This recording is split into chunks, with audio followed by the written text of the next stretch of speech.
Profil Jamari Caniago, Menko Polhukam baru di Kabinet Prabowo.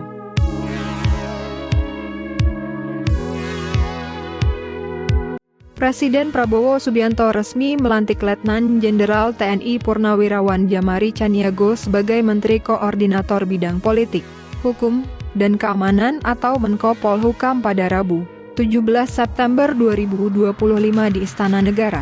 Pelantikan ini menjadi bagian dari reshuffle Kabinet Merah Putih.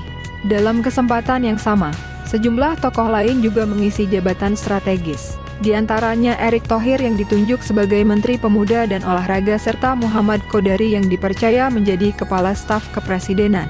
Kehadiran Jamari di kursi Menko Polhukam menjadi sorotan publik, bukan hanya karena rekam jejak panjangnya di dunia militer, tetapi juga karena keterlibatannya dalam peristiwa penting era reformasi, khususnya pada tahun 1998. Sosoknya pernah berada di garda terdepan dalam proses transisi politik militer Indonesia, dan kini ia kembali dipercaya mengawal sektor strategis negara. Latar belakang dan karier militer.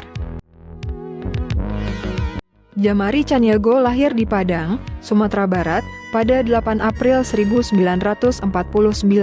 Ia merupakan lulusan Akademi Militer atau Akmil tahun 1971 dan mengawali karier di Korps Infanteri, terutama di lingkungan Komando Cadangan Strategis Angkatan Darat atau Kostrat. Dalam perjalanan panjangnya di dunia militer, Jamari menempati sejumlah posisi penting. Ia pernah menjabat sebagai Pangdam 3 Siliwangi tahun 1997 hingga 1998. Sebagai Pangkostrat pada tahun 1998 hingga 1999, Wakil Kepala Staf Angkatan Darat atau Wakasat tahun 1999 hingga 2000, hingga akhirnya dipercaya menjadi Kepala Staf Umum atau Kasum TNI pada tahun 2000 hingga 2004. Kepemimpinannya berlangsung pada masa-masa krusial, terutama ketika Indonesia memasuki awal era reformasi. Saat itu, militer tengah menghadapi reposisi politik dan penegasan doktrin netralitas TNI. Jamari dikenal sebagai perwira profesional yang tegas namun tetap menjaga keseimbangan dalam menghadapi dinamika politik nasional. Peran di Dewan Kehormatan Perwira atau DKP tahun 1998. Nama Jamari semakin mencuat pada tahun 1998 ketika ia menjadi Sekretaris Dewan Kehormatan Perwira atau DKP. Dewan ini dibentuk untuk menyelidiki dugaan pelanggaran etika militer yang dilakukan oleh Letnan Jenderal Prabowo Subianto. Dalam keputusan DKP bertanggal 21 Agustus 1998, sejumlah jenderal senior seperti Subagio Hadisiswoyo, Fachro Razi, dan Susilo Bambang Yudhoyono turut menandatangani rekomendasi pemberhentian Prabowo dari dinas militer. Jamari juga menjadi salah satu yang membubuhkan tanda tangan dalam keputusan bersejarah tersebut. 2 dekade lebih setelah peristiwa itu, sejarah berputar. Kini, Prabowo sebagai Presiden Republik Indonesia justru menunjuk Jamari ke posisi strategis sebagai Menko Polhukam. Keputusan ini menjadi simbol rekonsiliasi dan kedewasaan politik di tubuh militer maupun pemerintahan. Kiprah di luar militer.